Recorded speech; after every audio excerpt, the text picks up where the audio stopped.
Hello, everybody. This show has been created to inspire you to take action. All about celebrating and reframing what success looks like. To be the best version of ourselves that we can be. And we have incredible speakers for you tonight.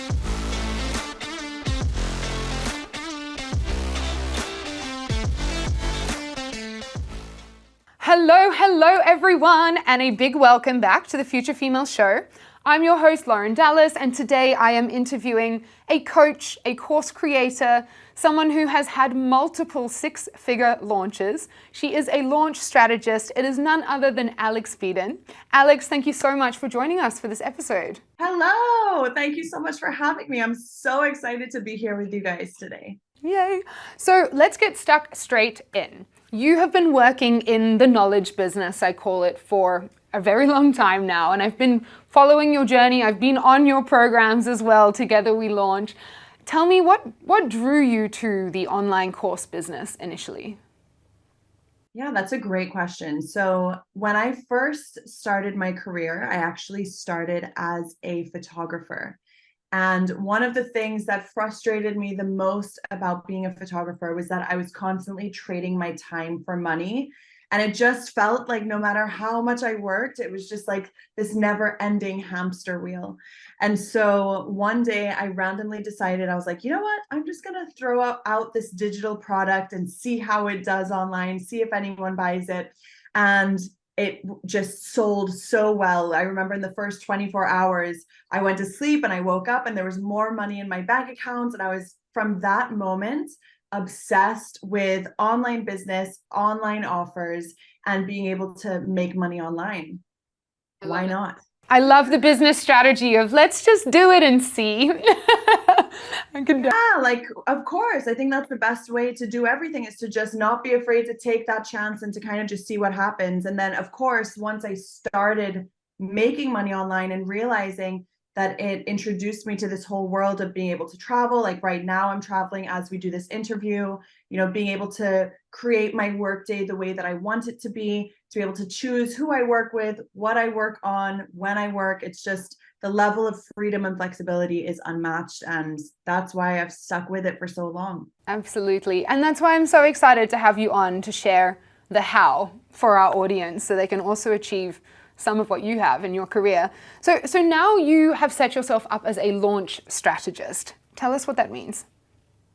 Yeah, so essentially the way that I think of a launch strategist is someone who has a lot of experience in the online space selling digital products, someone who understands, what does it take to have a successful launch. And another thing that kind of differentiates me is because I work with so many online business owners, I have a really good idea of not only the strategic side of like what's going to work, but also what's trending, what's happening within the industry, and being able to communicate that to my clients as well.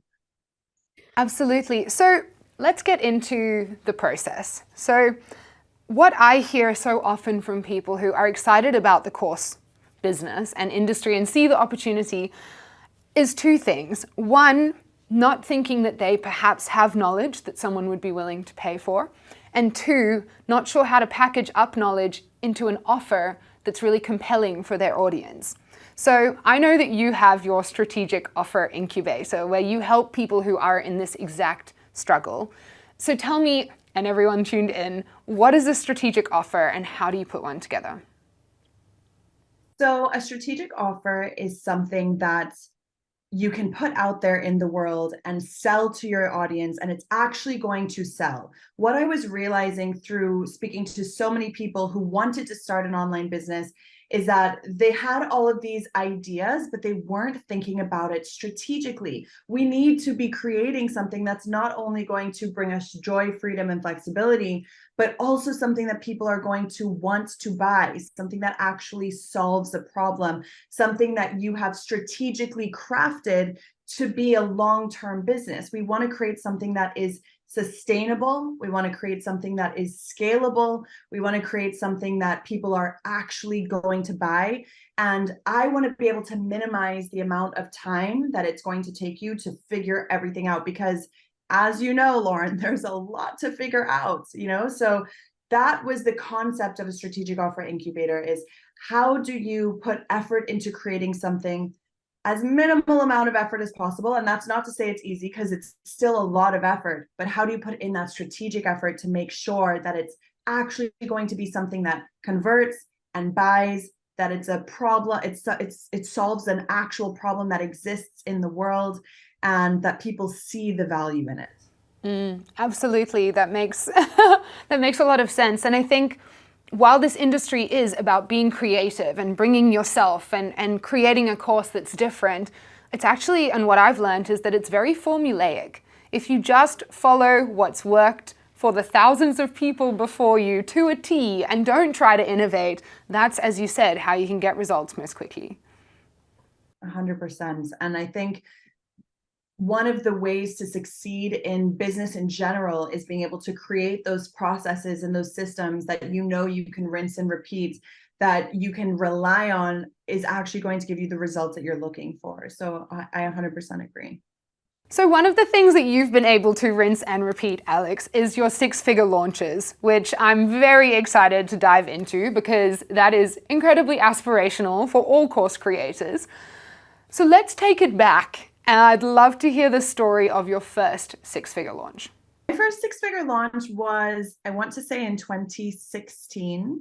And this was my first six-figure launch, not necessarily in hand, but because I had payment plans, it was like, in total, it was six figures, but I didn't get it all in one lump sum. So I want to be clear. I think my first six-figure, like in hand launch, was probably 2018. But my first six-figure launch, the reason why I think it's so special is because it was the first time I launched where I really focused on my internal environment and how I was feeling energetically and prioritizing that above all else. So whereas in my previous launches, I had a to-do list of things that I had to achieve during the launch, and I was literally killing myself and, pushing myself as much as I could and hustling as much as I could to get that to-do list finished. In this launch in 2016, I decided to really just prioritize how I was feeling, because I realized that the way that you are feeling, especially in this industry where I am the name and the face of my business, I am the one who shows up and educates in my courses and my programs. People are buying from me, and people are also, they're buying me in a way. They are buying that experience, that Alex Beaton experience. And so I realized in 2016, when I am hustling myself and when I am running out of energy and just feeling this really just overextendedness, I'm not showing up as my best self when I sell and when I launch, and therefore, people aren't going to be as magnetically drawn to me. And so I decided to really just focus on taking care of myself. I think I also just realized, Lauren, that hustling myself to that extent was just not sustainable. And I kind of got to a stage in my business where I was like, I need to start showing up in the way that I want my business to actually be in the next 5 years. Like if I keep saying, I don't want to be hustling, but I'm continuing to hustle, that's a massive problem, So I just decided, even regardless of the outcome, this is for me. And I also definitely had a hunch that it would translate into more sales, just because when you're showing up with your cup full, people can feel that.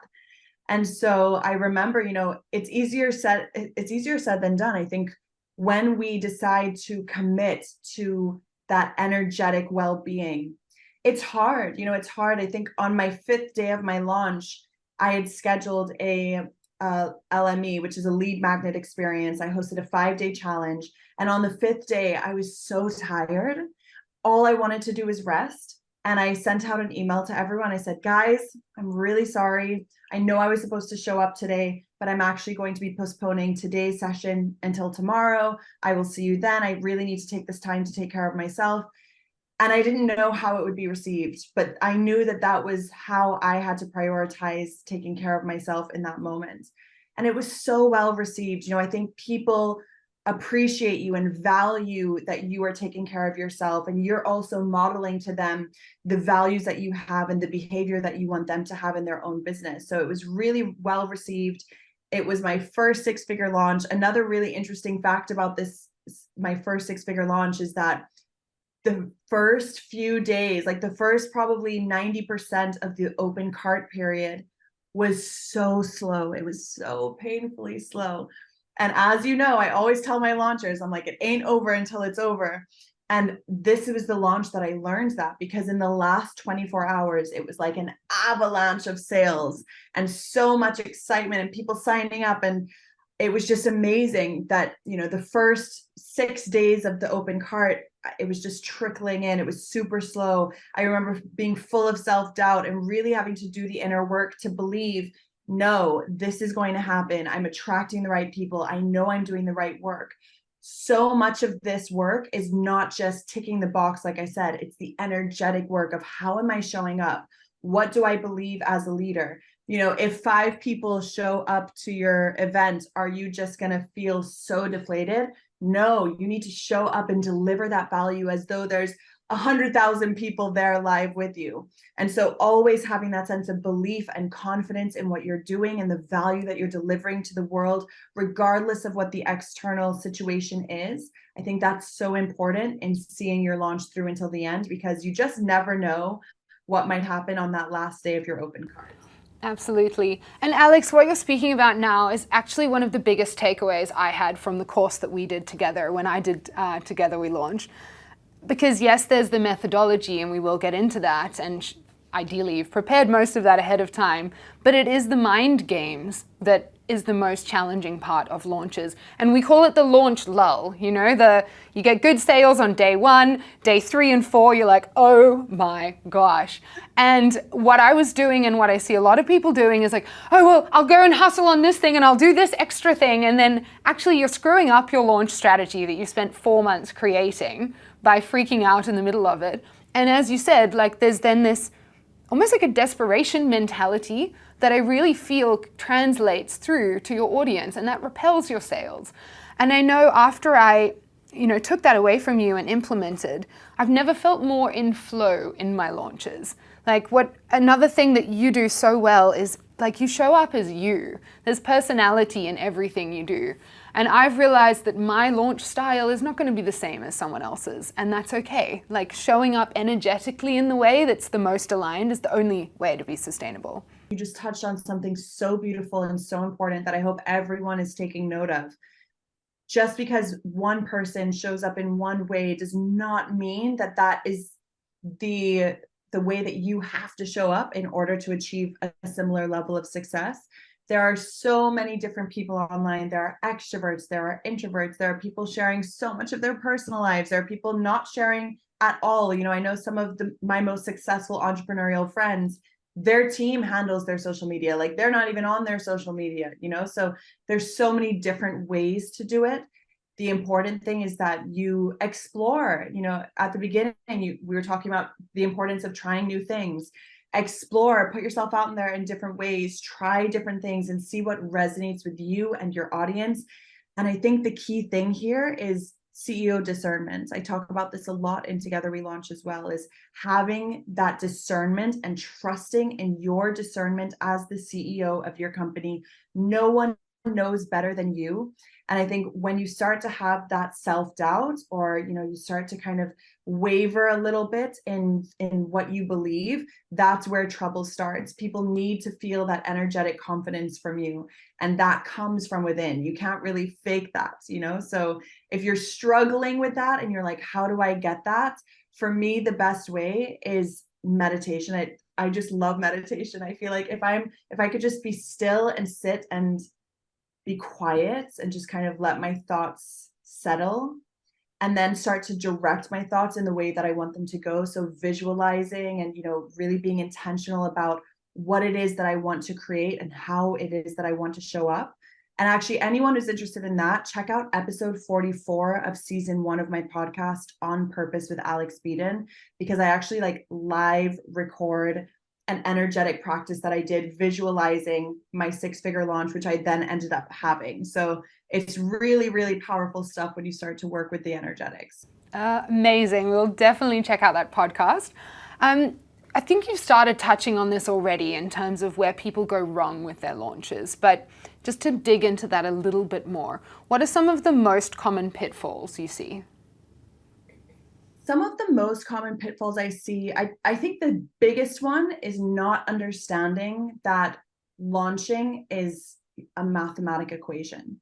You know, not understanding that we're really looking at how many leads did you get and how many leads did you convert into a sale. That's really what we're looking at. And when you're creating a lead magnet experience, which again, you know, in Together We Launch, we teach a 5-day challenge, the efficiency of that challenge, what we look at are those numbers. And there's so many different numbers, Lauren, as you know, but you know, looking at things like how many people landed on the sales page, how many people clicked on the sales page, how many people opened your emails, like all of those little numbers really help you become super strategic with your launches. And if you're not looking at the numbers of your launch, then you're kind of just like walking through your business blindfolded, and we don't want that. We want it to feel like, you know, like you have a dart and you're aiming it at the dartboard and you know exactly what you're aiming for and you know what your numbers should be. It's so, so important. And it definitely is the number one thing that people don't understand and they're not paying attention to. And it can make a huge difference once you know exactly what to focus on. Yeah, and I think that's such good advice, because also you're not going to launch once, right? Ideally, your launch works and you're going to rinse and repeat. And you can't improve if you don't know how the last one performed and really dig into where did people fall through the cracks? How can I optimize? For a while we were launching, but we were doing a different launch every time. And it was completely unpredictable because of the results. And so now, and I know what you teach is actually do the same launch every time so you can keep scaling it. Yeah. And, you know, a lot of times people get scared. They're like, but my audience, they're going to get bored. But what we have actually found is that it builds this sense of repetitiveness. It creates this tradition within your business. People build memories around this lead magnet experience. They know what to expect. They look forward to it time and time again. We have people who are so excited for the next round of the Ultimate Launch Bootcamp, and we've already hosted it so many times. And they're like, every time I do it, I learn something different. I'm able to implement in a new way. And here's the thing, it's free. You know, when you're launching, yes, you have the open cart period at the end where you're selling, but right before that, you're delivering so much free value that, you know, even if people decide not to buy, they should still be benefiting so much from that experience. So you doing it again and again and again, it's really just the gift that keeps on giving, if you ask me. Well, and it also is an important part of establishing your brand, right? There's a lot of coaches out there. What are you the go-to for? You are the go-to for your Ultimate Launch Bootcamp, and everyone knows that. So let's get into the process. You were just kind of touching on it now. So you teach the 4 different phases of how to launch. Can you take us through that? Yeah, for sure. So phase number 1 is the value adding phase. And this is really where we are trying to build our email list as much as possible. We're trying to build relationships and nurture existing leads. And what I mean when I say that is like, I actually want you on Instagram. Instagram is like the main marketing platform that we teach and focus on. I want you actively looking for new leads on Instagram and engaging with leads on Instagram and building community with your ideal clients on Instagram. I think too often people think to themselves like, oh, I'm just going to post on Instagram and cross my fingers and that's good enough. No, like I want people to know who you are. I want you to be commenting on people's posts so that other people are seeing your name and so that other people can find you and see that you're an active member of the community. And it doesn't have to be complicated. It could literally be like 5 minutes a day. Just look and search on Instagram for ideal clients and follow a few ideal clients. That's going to immediately put them into your feed. And then for another 5 minutes a day, just scroll through your feed and comment on anyone who you see is popping up as an ideal client. Like, this is not rocket science. But another part of that value adding phase, obviously, is adding value. So the way that we recommend people to do it is to have what I call a meaty piece of content, which is something that is off of Instagram. So Instagram is great, but I kind of see it as almost like a fast food type of content. What I really encourage people to have is either a YouTube channel or a podcast like me, something that is a little bit more meaty, that not everyone and their mother has and is doing. I feel like everyone's on Instagram now. And the important part is that ideally once a week, you are sending out an email to your email list. and building that relationship with them, showing up, delivering value week after week after week after week. Because what we're essentially doing is building that know, like, and trust factor, so that when we go into the open cart phase, they're already opening our emails. They already know, like, and trust us. So that's the value adding phase. From there, we go into the lead magnet phase. And this has two main sections. The first one is where we are trying to get people to sign up for the lead magnet experience. That's normally 2 weeks long. It's basically you just promoting your challenge, talking about it with excitement, basically trying to spread the word as much as you possibly can. I always tell people, I'm like, you need to be shouting from the rooftops about your lead magnet experience, about that 5-day challenge, and really communicating the value of what it's all about. It's free, so like, there should be nothing inside of you that feels shy to talk about this or promote this. So that's the first part of the lead magnet phase, is promoting your challenge. From there, you go into the actual hosting of your challenge. And that is a 5-day challenge, is what we normally recommend people to do. That's your lead magnet experience, as we call it. And the premise behind this is that you're showing up for 5 days, giving so much value, really solidifying yourself as an authority in your niche. And, there's so many different psychological triggers that we cover and teach inside of Together We Launch, but it really is a 5-day period where you are preparing your ideal client without them really knowing. You're preparing them to say yes and to understand whether or not your offer is a good fit for them or not.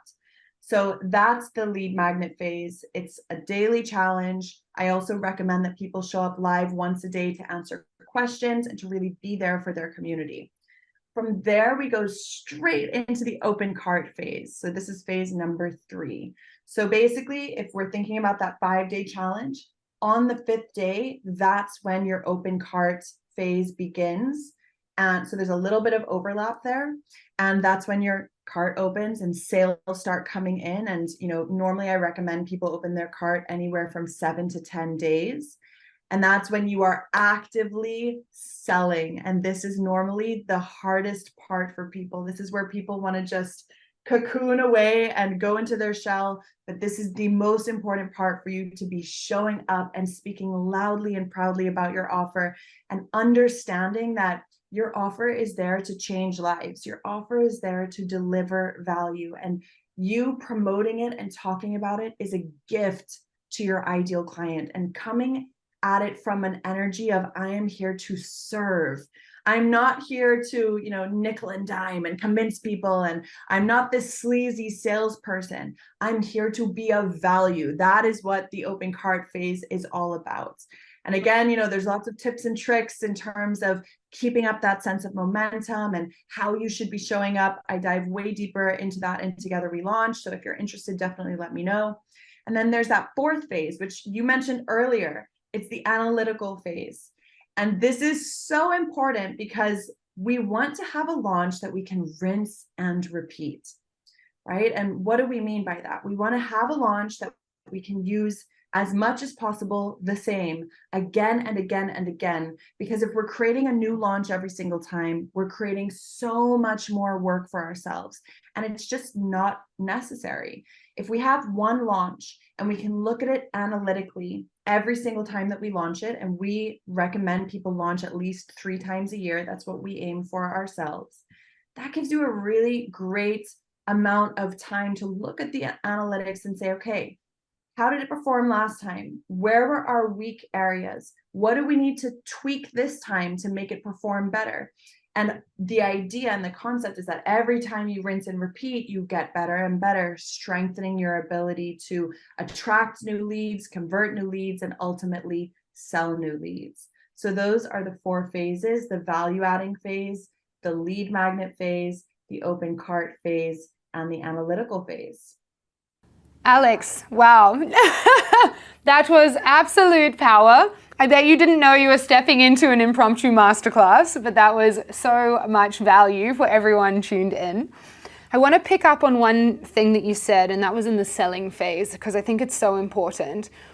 And so often people shy away, or I hear people saying, I don't want to come across as salesy. So I love the reframe where you said, actually, and I guess this comes back to your offer, you're putting something together that has the capacity to transform lives. Like that's what the knowledge business is all about. Solving the problem, like you said, and delivering this aspirational transformation for someone. Like they want it already. And so how I like to position it, which is, basically the same as what you were saying, is it's an invitation. You're inviting people into your ecosystem, and you can't invite them if they have no idea what you have to offer. So I love that you spend so much time on that phase specifically and the psychology behind it as well, because I do think that that's a big gap when I look at people's results. Yeah, and the way that we position it in our own minds will dictate how we show up as we sell. And how we show up as we sell dictates how many people buy and dictates the amount of impact that we are able to have. Even doing, if you're wondering, like, how can I tap into that good energy? Even just doing little mindset exercises as you're gearing up to your launch, in the months before your launch, where again, I love to work in silence. Maybe for you, it's a walk or exercising or whatever, but I love to just meditate and visualize and think of all of the people around the world who are my ideal clients, and to remind myself that there are so many of them. Like, actually think of the number of your industry and the number of your niche and the number of people who can benefit from your offer, and get excited at the thought of them finding you, connecting to their energy, thinking about, wow, I wonder where in the world they are, and like imagining a little energetic line leaving your body and connecting with them. And then thinking as well about, if we have one client and we are able to help that one client in some way, shape, or form, how does it change the way that they then show up in their lives, and the ripple effect that that change then has for all of those people around them who are watching those people show up differently or learn a new skill. Or there's such a ripple effect of the work that we do, and just reminding ourselves of that and connecting to that, and remembering that that's your purpose, is to create an impact and to be of service. Once we come from that place, and we're not coming from a place of fear, or are they going to think that I'm forcing them to buy my offer? Am I annoying them? Like, that energy is toxic. And if you're realizing that you're showing up with that energy, you need to focus on doing more of the energetic work to get into a really beautiful frame of mind before you sell. I absolutely love that practice, Alex. That sounds incredible, and something I'm personally going to take away from our conversation as well. And my co-host is behind the screen putting her hand up and waving as well. And her practice is in energy, so that's good feedback. Digging more into sales. So obviously we have a lot of coaches in our community who already have courses and are already launching or selling. And sometimes launches just fall flat, and they're legitimately struggling with how to ramp up. A 6-figure launch seems like a little bit far out. What's your best advice for them? So advice number one is to understand that you're going to have a long career, and within that career, there will be amazing launches and there will be launches that didn't go so well, and that it's all a part of the journey. So I think not beating yourself up about it, and just committing to the lifelong practice of understanding that you're building a career, and that takes time, and it's okay for a launch to not go perfectly. I just had a launch that didn't go perfectly. We had a whole sales page drama on the day of the open cart, and I don't think it defines me as a thought leader in this space or as a launch strategist. I think it actually makes me even better and even more qualified. So that's the first thing, is really making sure that you are aware of where you're letting your mind go if you have had a bad launch. The next thing is to look at the numbers. What was the problem here? Did you get enough leads, but they didn't convert? Or did you not get nearly enough leads and the conversion rate was amazing? Sometimes I'll have people come to me and they're like, my launch went so bad, I can't believe it. And we sit down and we run their numbers, and I'm like, you had a 10% conversion rate. Like, industry average is 3 to 5%. Like, you had a very successful launch. You just did not have enough leads. So we know for the next time we need to focus on lead generation. How are we bringing more people in through the door? So looking at that past launch as just a beautiful treasure chest of data. and figuring out what is it that I can take from here, learn and tweak for the next time, so that I'm rinsing and repeating and getting better and better each time. I think that is the most important thing that you can do if you have had a launch that didn't go to plan.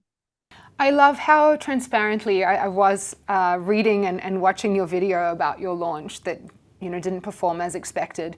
And I love that you share that because, well, all entrepreneurship online looks glossy, but I also think the online course business, there's so much potential, so much opportunity, and the freedom it allows is very visual. So it does often look like it's super easy. But as you shared, and in my career as well, there's been a lot of things that have gone wrong. And it's just about not giving up and just try the next thing.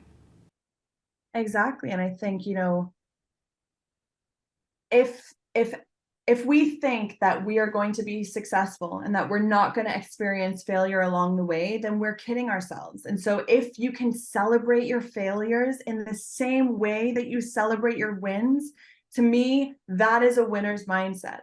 And that's, you know, one of the core values of my brand is like, I'm going to share with you when I win, and I'm going to share with you what I did and all the strategies. And I'm also going to share with you when I failed and when something didn't go to plan. And actually, you know, the launch not going to plan for me was so beautiful because I could be like, guys, look, what I teach works, because I can go in, I can look at the analytics, and I can put a red circle around the exact part of the launch that did not convert. And it was our sales page, because our sales page, unfortunately, was not ready in time. That's a whole other story for another day. But we learned a lot of lessons, and every single number across the board was the same for all of our last launches, except for that one sales page. So it's clear that that's the area of conversion that kind of, you know, fell flat on its face. But you live and you learn, and you have to celebrate your wins as much as you celebrate your failures, because your failures are a part of your success and they're a part of your story and your journey. Absolutely. And I mean, how interesting as well to see the power of the sales page, which you wouldn't necessarily see in isolation without that experience. We normally are looking at a 10% conversion rate of our sales page. And this sales page, because essentially, long story short, the sales page was ready, but it was, this loading time was just so, it was taking more than a minute to load. And unfortunately, our team member didn't flag it to us until like the day before. So we didn't have time to fix it and change it. So we were like, you know what, let's just make a super short sales page, like super, super short. And we're just going to like run with that. So our normal sales pages convert at 10%. This one converted at 2%, which one fits the results that you would be looking at. And so very, very interesting. But yeah, I mean, it's just, I feel so strongly that everything happens for me and not to me. And I think that's another like key mindset thing is like, if something goes wrong, it's because I needed to teach it. It's because I needed to learn it. It's because somehow it's moving me into a direction that's going to be so incredible for me. You know, Steve Jobs, I don't know if you've watched his I can't even remember what it was. I think he was giving some commencement speech. And I love what he said about, you know, you can't connect the dots of your career until you look backwards. Like you can look backwards and see like, oh, this happened and it pushed me in this direction. And it's just so beautiful looking backwards. But in the moment, it's kind of confusing. It's like, well, why did that happen? You know, like, of course, I wasn't happy that the launch didn't go to plan, but I decide and I choose to look at it in a positive way. And that's just kind of what keeps me sane and also keeps me feeling connected to my purpose. And like, I just always feel like I'm being moved in the right direction. I love that. And it's so interesting that you share, you know, that belief that everything's happening for you and not to you. It's almost been the golden thread through our Future Females show interviews. So I love our last interview of this season is with you. So what a beautiful way to put a nice little bow. But before we wrap, you were just talking about celebrating. So we've spoken about the failures, but this show is also all about celebrating success. So I would love to ask you, what is something that you are most proud of looking back at your career or life? I think I'm most proud of my commitment to being compassionate and kind to myself. Like, I think for me, that's something that it's been such a topic here as well. I think as long as I can always believe that I'm always doing my best and believe that I'm always putting my best foot forward. And I think where I get into a lot of trouble is when I start to spiral and be like hard on myself. You should have done this, you should have done that. I think I've gotten really excellent at always treating myself with that respect of like, even if it didn't go to plan, you did your best and I love you for it. And I think that is something that I'm definitely proud of. Alongside, of course, you know, all of the freedom. I think sometimes I take it for granted because it has been such a long time that I've been in this industry. I have so much freedom in my life. And, you know, I travel all the time. I'm about to go and spend a month in England with my family. And that is something that I'm so proud of as well. So I would say those two things. Amazing. Well, both of those are very beautiful and also very close to my heart. So thank you for sharing those. Can I ask you the same question? Oh, yes. What am I most proud of? I think it's probably the culture within Future Females that we've been able to build. Whether it's my immediate team or our ambassadors that run our events or the community, it's my positive space. And so I guess initially my co-founder Serena and I, we created what we needed. But I think that energy of positivity and support and celebration has resonated with a lot of women. And it's something, you know, I know you know the concept, the zone of genius. I think that's mine, actually, just creating and holding spaces. So I think that would be it. That's so beautiful. I'm so glad that you shared that. Thanks for asking me, I wasn't expecting. Alex, this brings us to the end of what has been a very valuable interview, so thank you so much. Where can people get in touch with you if they do want to learn more? People can go to my website, alexbeadon.com, or they can find me over on Instagram at alexbeadon. That's ALEXBEADON. Thank you so much for having me. That was a wonderful conversation. I thoroughly enjoyed it. And you, thank you so much. And to everyone tuned in, thank you for sticking through another episode of the Future Females Show. And I will see you in the next one. Bye.